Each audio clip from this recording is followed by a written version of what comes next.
Ladies and gentlemen, welcome to the last session of the plenary sessions today.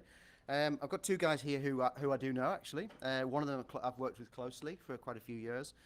So we've got Zeke Vogts and Christian Unger. Christian I've worked with when he was working at University of Queensland. They both work at the Translational Research Institute now, which is the largest medical research facility in the Southern Hemisphere, which I didn't realise. And they're talking about the gaps in the agreement, the things outsourcing services hide from you. So please put your hands together for Christian and Zeke. Thank you. And then it stopped working. Here we go. So when we're talking about a gap, the general definition is a wide difference in character and attitude. What we're talking about specifically is mismatching or missing requirements that are not identified going into an agreement, an SLA, an outsourcing agreement in particular. The examples that we've experienced is mostly down to differences in meaning, a desire to maximize profits by the vendor who's leaving the door open for variations, and conversely also the internal clients desiring that so much is packed into that one word that means everything. We just want a server, which sort of comes down to being an assumption now, missing in any of the above.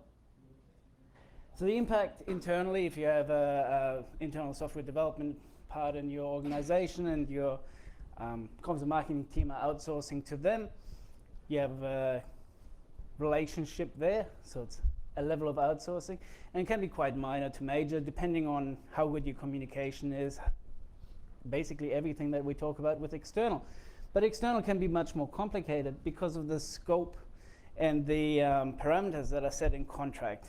And the communication is often very staged, very deliberate, and very limited. And I see one of the lawyers in the audience. Sorry, too pointy. So what we're going to talk about is very much the causes and the basics to minimizing the gaps.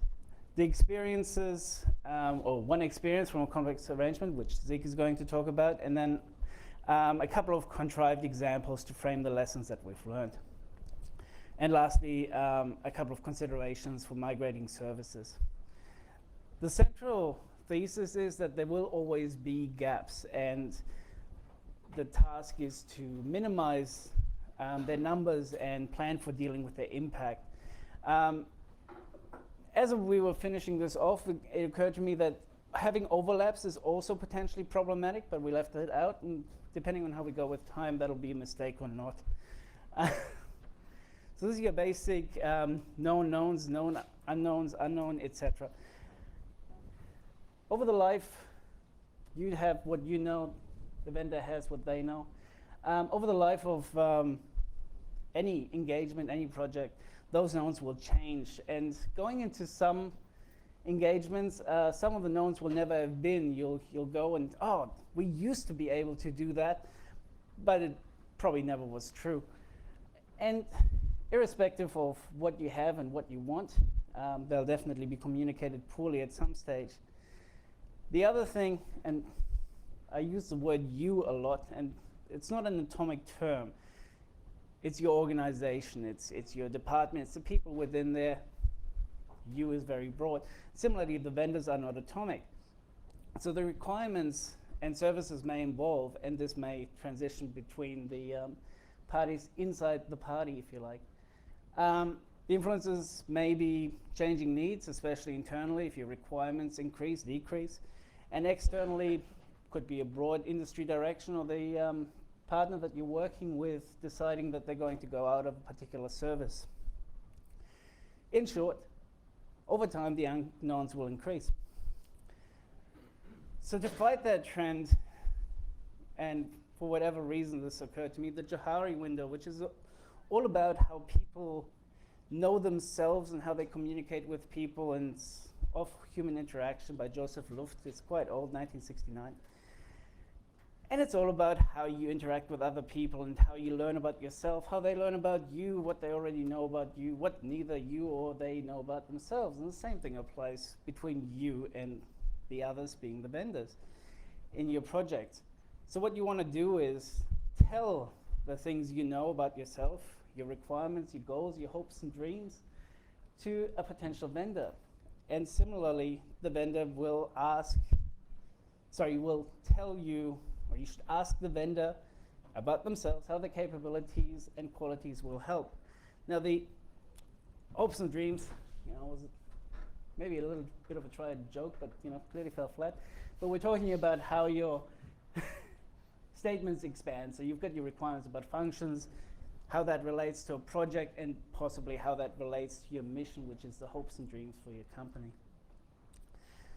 Zeke. Thank you, Christian. So I guess we're a smaller company, so obviously outsource agreements may not be for every company, but I wanted to just talk briefly about why this is more common. So my absolute favourite is the businesses pushing more expenditure to operating budgets as opposed to capital budgets, and anyone who's had the joy of sitting through any cloud presentation has probably heard quite a similar line. But it is a common trend as to why people are doing this. So part of that means we're reducing hardware on site. There's always a strong push in Australia to reduce headcount. That's just a fact of Australian wages and where they are in the industry. They're very high. Businesses see outsourcing as a cheaper alternative, despite many arguments otherwise. So then what we end up happening is when we have smaller teams, some of this work that exists might be either too specialised, so it needs to go out, or the staff that you're left with can't do that work. So what we can end up with is these multiple vendor agreements, and essentially the more vendors you bring into a single solution, the more complex it is. It's really no different to any other IT solution. The more technology you pump into one thing, then the more you have to support. Same with your multiple vendors. So if we just look at what I'll be talking about, something quite simple, say our building management service. If it's in-house, it's not that exciting. There's a database, layer of virtual infrastructure, some servers there, and sitting over that's a firewall. Now we outsource it. So we've got a host who's controlling our virtual infrastructure and our firewall. Then we've got a specialised software support agreement who is maintaining software on our servers. And to make it more fun, they control the database, but they actually outsource that themselves to a different party. So, all of a sudden you've got something which, when it was managed in-house, wasn't too bad. You kind of knew who you had to go to. Now, in an outsource, it's become pretty messy. So, what can we really do to sort of reduce these? So I guess I'll talk about the most common one, which is can you reduce the amount of vendors in your solution? Now I have to stress that going to a single vendor doesn't mean that it's more secure. It just makes the nature of communicating easier, because at least you're talking to one point instead of 7 every time you need to do something. But that's not always the case, so we really need to look at our documentation and communication. A lot of that is bringing up responsibilities through the SLAs. Dictionaries and glossaries are really useful tools for this, because that way you're clarifying that a single term in an agreement means the same thing to both parties. I quite like responsibility matrices. They tend to spell things out very clear, and hopefully what we're building towards is this clearer understanding of those responsibilities, which in turn makes it easier to communicate. And one of the other points here is, if you do have multiple vendors, you shouldn't be afraid to talk to them all at the same time in the same space if they're all part of one solution. Okay, so just a really simple RACI matrix as an example. So R for responsible, A for accountable, C for consulted, I for informed. We just talked about dictionary and glossary. If you're going to use this, please make sure you define what those terms mean to your business, because that would be a mistake if you didn't. So in my example, we've basically got our IT department that we want to be consulted on everything, but our host support, we expect them to be responsible and accountable for OS patching and firewall changes, but we need them to inform our software vendor. and same with our software support vendor there. We want them to do the responsible and accountable for their software patching and the database patching, but they need to inform our host that this is going on. So really good tool like this highlights things like shared responsibilities and where you need parties to be informed.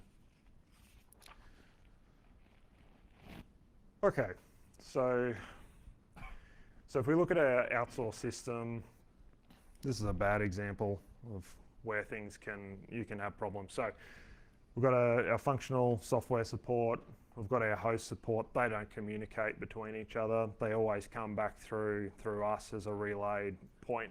So already we've kind of got some issues with communication here. We've got a pre-negotiated setup that's been handed over to IT, and I promised myself I wouldn't be too cynical, but let's go with IT weren't consulted because I can unlock my phone with my thumb, so I get security. That's a pretty good example, I think. So we've already got a problem where we haven't been kept in the loop. So basically what do we end up with is a huge amount of assumptions as to what's going to happen with this agreement and the support of that. So let's talk about how easy with the multiple vendors things can go wrong. So we talk about a port change that was made, not documented, so we weren't really aware. We've compounded that by the fact that we've got, say, our reporting server, which would normally sit internally, wasn't patched, should have been patched, but now it's open to traffic, and end result, it's pretty easy. Unfortunate, we get an end result and where the system's brought down. Look, this can happen really easily when you do have gaps in the agreement, and this isn't about vendor blame or anything like that. It's just showing that with multiple vendors, compounding poor decisions can get your worst result very quickly. So where do we go from this sort of point? Definitely SLAs. If you've got evergreen agreements, they need to be looked at every single year. SLAs are the same. So in this case, we want to go back through the SLAs, make sure we know what is covered, what's expected, get that communication increase between our vendors. If we find gaps, let's get them documented. We talk about information sharing. Well, this is sharing those issues. Definitely talk to the vendors about those gaps, whether they can be addressed through the current agreements or not. So to summarize my little section, security is much more than just the technical aspects. When you're doing an outsourced agreement, vendor management is extremely important. And I just had a note here for myself, because zero risk and presume we've already been hacked, pretty common theme. With vendors, it doesn't sound great, but we'll just presume that you're working with a terrible vendor. Please don't work with a terrible vendor, but presume they're bad. It's not it's not the worst starting point, because if you take that view, at least you're going to be building up everything you need, rather than a presumption that they are going to do what you want due to their position within the industry. Hand back to Christian. Right, so I'm going to go into the myth of perfect knowledge. Let's say your goal is that everyone is on the same page and knows what is needed, what is wanted, and how it can be provided. Over time, of course, as already mentioned, things change, but because you have achieved perfect knowledge, all of this is entirely planned, 100% staged, and the other parties only better align in terms of service delivery and everything, communication with your needs and wants. And the reality is, of course, that this doesn't happen. Things change. I know I repeat myself, but things change. That's constant. So you need to document everything and expect that the things that are trivial today, completely irrelevant, will eventually become a vital feature or pain. Suffering the consequences. Let's say your organization has a need for encryption in the system, in any system. And when you ask your vendor how they implemented their encryption, they come back and say that, well, they don't share that information for security reasons. which should be setting off really significant flags to start with. And the worst case, of course, is that the encryption is garbage, at the very least for what you're trying to achieve in this scenario. Internally, you might accept that vendor response. Your evaluation committee might not notice that this is an issue, and the system eventually ends up breaching. Externally, well, you already have one problem there, and that is that the client query is not being adequately addressed. You have a communication problem. This might lead to the sale being lost and potentially the sale going through. Irrespective, if you involve the right teams, be that IT, security, legal, procurement, all of these different groups, you'll probably notice when something isn't quite as it should be. And the negative effects that you really have to worry about, obviously, are the ones that are going to impact your company. The vendor losing the sale, if you're invested in that, there's probably something going wrong further upstream. The other example, and these two are going to be connected, your organization desires a high level of security through two-factor authentication. And yeah, cool, the vendor delivers, it's an option, you just tick the box. But unbeknownst to you, all the other clients that that vendor has have the option to not choose that, and they're all on shared infrastructure. So the security that you're mandating is completely optional to someone else. So that leads to the separate instance of a cloud-hosted service. And to me, that raises the question of separate what? Are we talking about front ends, back ends, the network infrastructure? How is that even configured? Is it virtualized? Is it entirely physical? Or are we talking about the logical on top of the combined virtual and physical? Are we talking about the stored art assets? So if the one vendor gets hacked and their company logo changes, everybody gets that. Or is it all of the above? One way or another, irrespective, you have to define at some stage what is meant, and that means you have to understand what is meant, because you might not have come up with those needs. They may have been handed to you. You need to trust your vendor that what they're actually offering is what you're actually looking for, so you have to trust their response. And rely that the contexts that you end up engaging in are going to set the outer bounds and not allow what you've mandated to be circumventable. Hannon's razor is listed there with a beautiful GIF, in my opinion. So never attribute malice to something that can be adequately explained by stupidity. Processes and communications can break down in any organization. Yours, the vendors, entirely unrelated third parties. And perfect knowledge is never going to be achieved. Or if it is going to not hang around. The vendors seldomly implement bad service and provide bad information on purpose. And internally, that the Kevin Butler was a Sony spokes construct, if you will, who somebody tweeted to the key for the PS3 encryption, and that he retweeted. This is from quite an old story at this point, but internally, Sony, they obviously, somebody there knew that was their key, and it is blacked out in that picture, but you'll find it if you want to. You probably have it if you want it. So as again I said before, these entities aren't atomic, and you wouldn't provide your vendors with bad information or your bad misconceptions as well, but the accidental, the incomplete, the unsuitable, that's a different matter. So moving on to our transition to or through the cloud, and this is a little bit, contrived and making a lot of assumptions. But let's say you're moving your service that you have on site into the cloud. When you decide to do that, what we've seen a lot of times, and people will back me up on this, is that they replicate their on-site service. And the features that they discard or modify is by choice or necessity. They're very flexible. They sort of try to match up much better for their first migration than they necessarily would later. And the reason for the migration into the cloud or to another setup is based on strategic direction, possibly a cost-benefit analysis, a risk analysis should definitely be done irrespective of what your motivation is.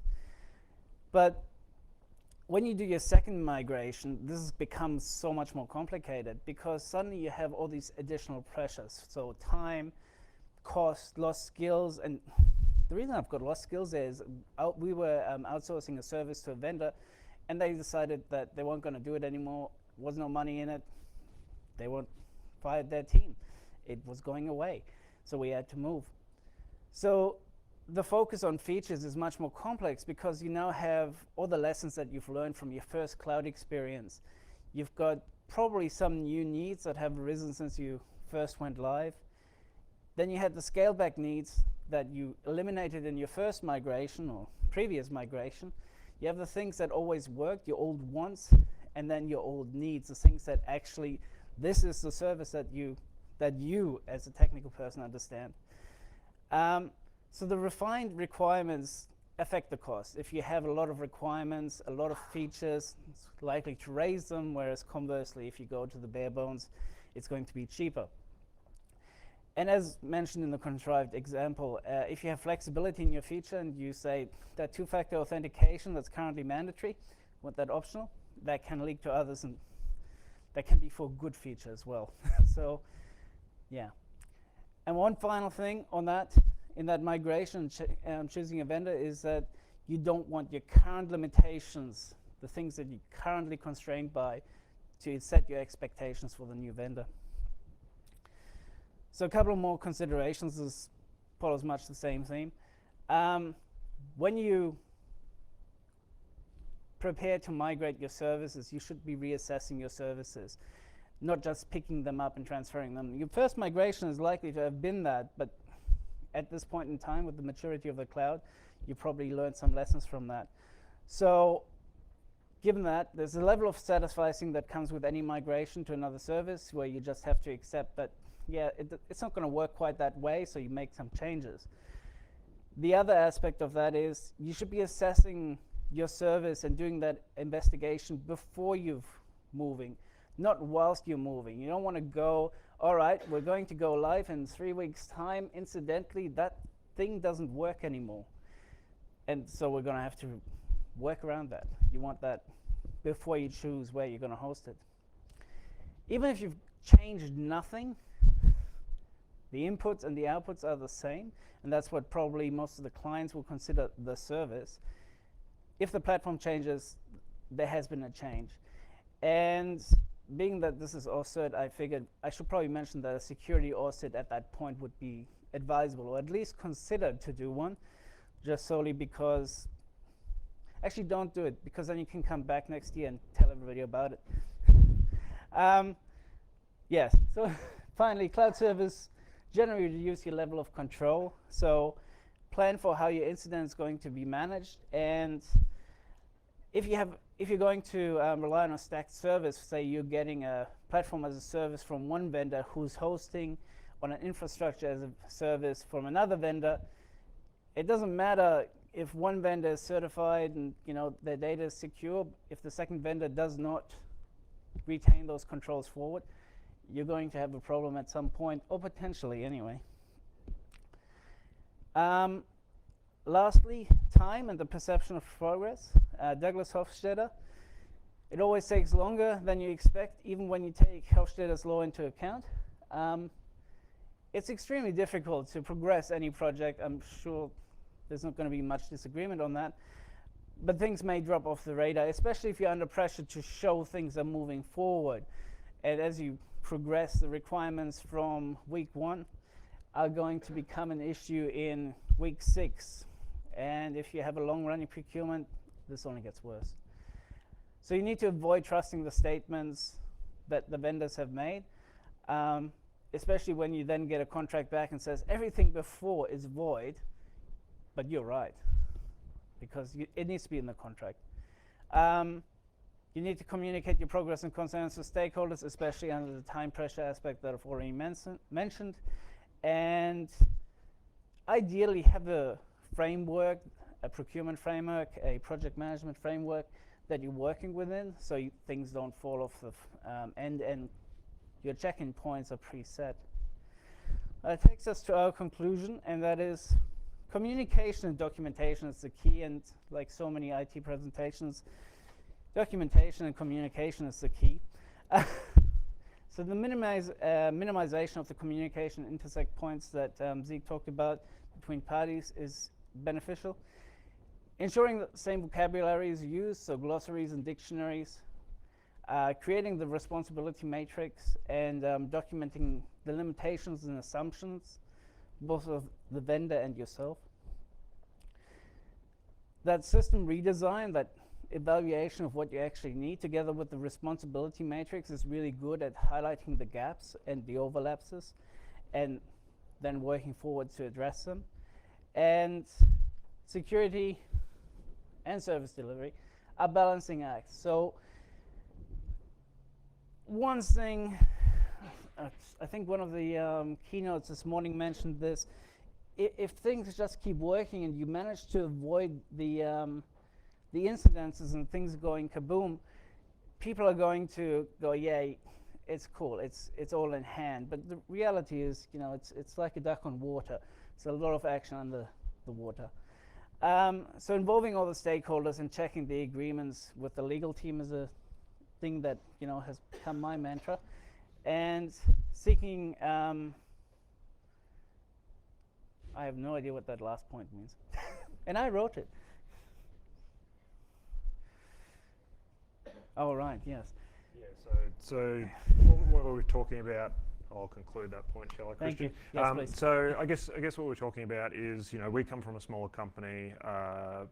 Doesn't necessarily mean that we do things better or worse, certainly worse in some cases. But, you know, I think a challenge for IT departments is to really insert themselves into the process. And I think in terms of security, that's probably a more common theme over the years, that this is important. There's a lot of the presentations have been about the changes to board level reporting and so forth. So I think there's actually a need for IT to be proactive, and Christian's talking about if you're aware of projects in hand, that doesn't mean it's too late to insert into that space.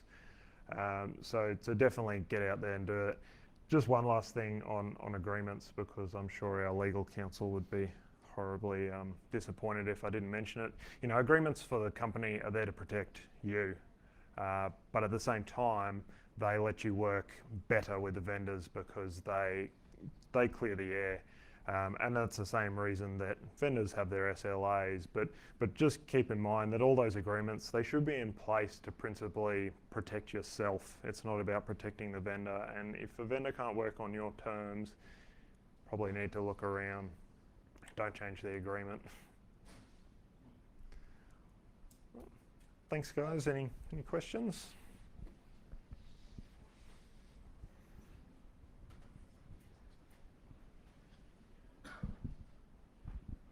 Thank you, gentlemen. That was great coverage.